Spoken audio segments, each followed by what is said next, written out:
Mention में आलिया अपने कमरे में टहल रही थी क्योंकि अभी तक भूमिका घर नहीं आई थी। उसको काफ़ी ज़्यादा उसकी फ़िक्र हो रही थी।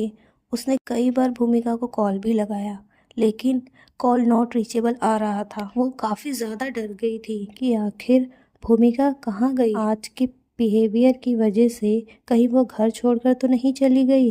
यही सब सोचते हुए वो काफ़ी ज़्यादा बेचैन हो रही थी और उसके पास तो उसका घर का एड्रेस था, लेकिन जब वो वहाँ गई उसको चेक करने के लिए वहाँ उसको कोई नहीं मिला और वो आज की वजह से काफ़ी ज़्यादा अपसेट थी और ज़्यादा सोचने की वजह से वो पुलिस को कंप्लेंट करना भी भूल जाती है। लेकिन 24 घंटे से पहले वो उसकी मिसिंग रिपोर्ट भी नहीं लिखवा सकती है, इसलिए वो टेंशन से अपने कमरे में घूम रही थी और बार बार घड़ी देख रही थी कि कब 24 घंटा हो और वो जाकर पुलिस स्टेशन में मिसिंग कंप्लेंट लिखा है।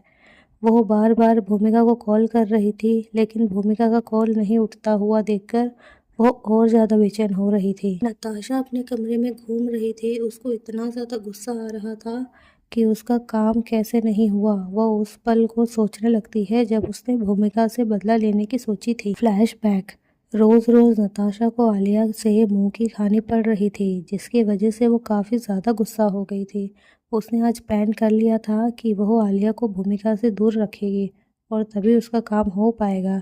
इसलिए वो एक प्लान रेडी करती है और उसको एग्जीक्यूट करने की सोचती है। उसने अपने दोनों चमचियों प्रीति और निशा को, दोनों लड़कियां आलिया को एक खाली कमरे में भिजवा देते हैं किसी लड़की के द्वारा और वह उसको उस कमरे में बंद कर देते हैं और दोनों वहां से भाग जाते हैं। आलिया उस कमरे में से बाहर निकलने की कोशिश करती है लेकिन वो निकल नहीं पाती है। दूसरी तरफ भूमिका अपने क्लास में पढ़ रही होती है। वह वॉशरूम जाती है। नताशा ये देखकर मुस्कुरा देती है और वह दोनों अपने चमचियों को इशारा करती है। दोनों भूमिका के पीछे पीछे जाते हैं। भूमिका जैसे वॉशरूम के अंदर घुस जाती है वह दोनों बाहर से दरवाज़ा कुंडी लगाकर वहां से भाग जाते हैं। नताशा अपने क्लासरूम से बाहर आती है और उन दोनों को आता हुआ देखकर उसको समझ आ जाता है उन्होंने अपना काम कर दिया है। वो तीनों फिर अपने मस्त हाई हिल चाल चलते हुए वॉशरूम की तरफ जाते हैं। भूमिका का जब सब कुछ हो जाता है वो वॉशरूम से बाहर निकलने लगती है। तभी उसके सामने ऋषि खड़ा हो जाता है और वो उसको देखकर बोला, कहाँ जा रहे हो इतनी जल्दी में? अभी तो हमारा काम शुरू भी नहीं हुआ है।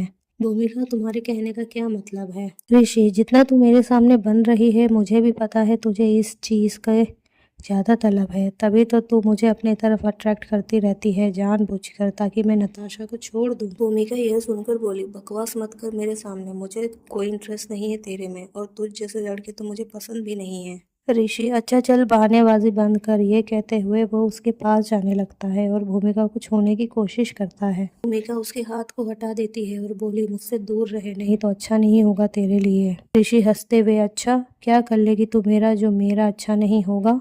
भूमिका दोबारा वार्न करती है, मुझसे दूर रहे नहीं तो अच्छा नहीं होगा, लेकिन ऋषि उसकी बात नहीं मानता है।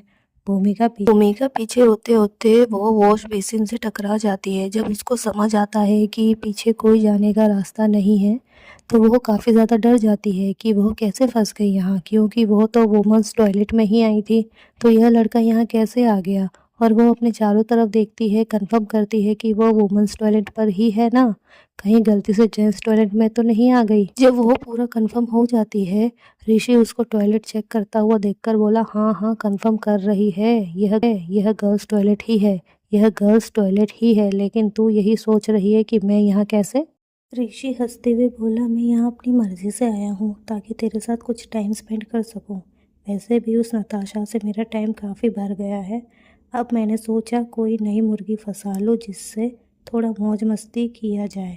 और वैसे भी तू तो नताशा को कितनी बार मात देती है, तो क्यों नहीं तेरे साथ ही टाइम पास कर लूं? ये कहते हुए वो उसके करीब जाने लगता है। भूमिका वॉश बेसिन से सटकर बोली, मेरे करीब आने की कोशिश मत करना, नहीं तो बहुत बुरा होगा। लेकिन ऋषि यह बात नहीं सुनता है, वह उसके करीब और जाने लगता है। जैसे ही भूमिका को पता चल जाता है ये नहीं मानने वाला है, वो गुस्से में उसके मेन पॉइंट में लात मार देती है, जिसकी वजह से वो अपने मेन पॉइंट को पकड़कर बैठ जाता है और भूमिका जल्दी से दरवाजे को खोलने की कोशिश करती है लेकिन दरवाज़ा नहीं खुल रहा होता है। वो ज़ोर ज़ोर से दरवाज़ा पीट रही होती है, लेकिन दरवाजे को कोई भी नहीं खोलता है। नताशा, प्रीति और निशा दरवाजे को देखकर मुस्कुरा रहे होते हैं, क्योंकि उनको लग रहा था उनका काम पूरा हो गया है, लेकिन वो नहीं जानते कि अंदर क्या काम चल रहा है। ऋषि को काफ़ी ज़्यादा तकलीफ हो रही होती है। वो अपने मेन पॉइंट को पकड़कर बैठा रहता है और उसकी आंखों में आंसू आ गए थे, क्योंकि भूमिका ने उसको बहुत ज़ोर से मारा था।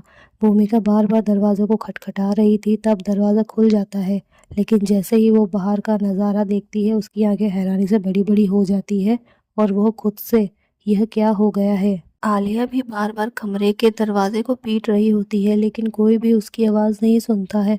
वो दरवाज़ा पीट पीट कर थक जाती है। तब उसको याद आता है कि उसके पास तो फ़ोन है, वो भूमिका को बुला लेगी।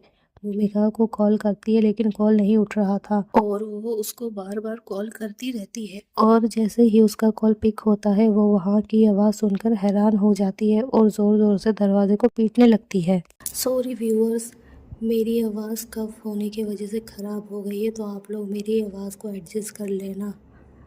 थैंक यू, आप लोग मेरी स्टोरीज सुन रहे हैं। मैं आशा करती हूँ आप लोगों को मेरी स्टोरीज अच्छी लग रही होगी और मैं आपके लिए और नए नए स्टोरीज़ लेकर आऊँगी।